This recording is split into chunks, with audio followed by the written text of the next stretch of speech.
Bismillahirrahmanirrahim. Assalamualaikum warahmatullahi wabarakatuh. Bismillah, alhamdulillah, wassalatu wassalamu ala rasulillah.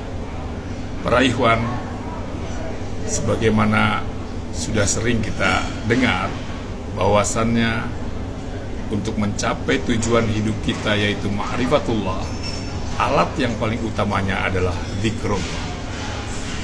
Zikrullah ketika sudah kita bisa amalkan secara istiqomah, tentu saja menghasilkan atau membuahkan.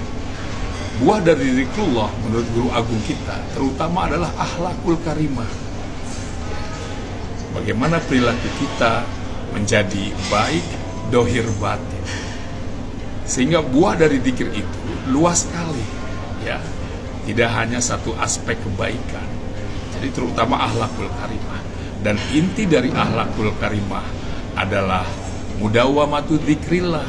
Jadi selalu terus-menerus berzikir. Jadi zikirnya itu menghasilkan terutama sekali zikir lagi. Itu buah dari zikir adalah zikir.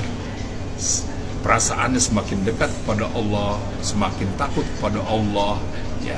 Itulah buah dari zikrullah. Para ikhwan sekalian, selanjutnya tentu ketika kita berupaya untuk selalu berzikir, sebagaimana himbauan dari juga pengarsa Abah, harus tertib. Berzikir itu harus tertib. Nah, dalam rangka menertibkan amaliyah Taqiyyan Suryalaya yang intinya adalah zikrullah, Abah sudah membuatkan beberapa panduan untuk membuat sebuah organisasi.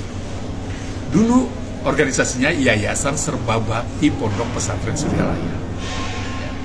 Tentu saja pengarsa Abah sesuai dengan tanbih tidak boleh melanggar aturan agama dan negara.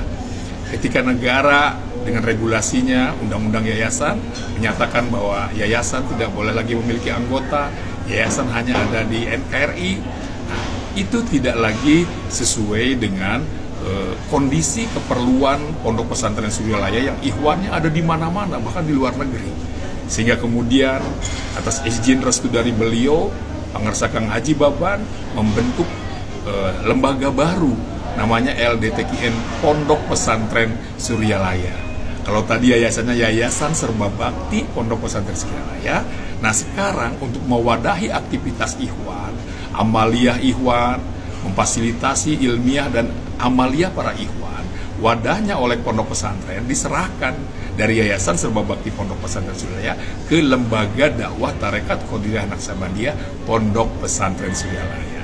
Hal ini juga kemudian ditindaklanjuti oleh waktu itu Ketua Umum Yayasan Serba Bakti Pondok Pesantren Suryalaya, bahwa sejak dikeluarkannya surat dari pimpinan Pondok Pesantren, maka kemudian Yayasan Serba Bakti Pondok Pesantren Suryalaya hanya ada di pusat dan hanya melaksanakan tugas di bidang pendidikan dan sosial, termasuk dalam hal ini Innabah. Jadi yang sekarang wadah dari aktivitas para ikhwan dalam hal amaliyah, ya, termasuk juga memfasilitasi ilmiah dan amaliyahnya adalah Lembaga Dakwah Tarekat Qadiriyah Naqsabandiyah Pondok Pesantren Suryalaya LDTQN. Dan ini sesuai dengan anggaran dasar, anggaran rumah tangganya. Nama resmi dari lembaga ini adalah Lembaga Dakwah Tarekat Qadiriyah Naqsabandiyah. Adapun yang di daerah itu kemudian disesuaikan, mendapat tambahan sesuai dengan nama daerahnya masing-masing. Seperti Jawa Barat misalnya, ya, Lembaga Dakwah Tarekat Qadiriyah Naqsabandiyah LDTQN Koordinator Wilayah Provinsi Jawa Barat namanya, ya. Tidak lagi menggunakan nama yayasan. Kalau tadi kan yayasan pakai Serba Bakti, ya. Kalau kita tidak, langsung Lembaga LDTQN Pondok Pesantren Suryalaya, misalnya perwakilan Kota Bandung. Nah, itu nama resmi kita. Kenapa saya ungkapkan hal ini?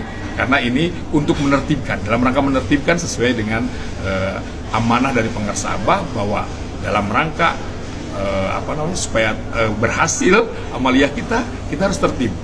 Termasuk dari hal-hal seperti ini, ya, dalam organisasi, nama dari organisasi kita pun harus tertib.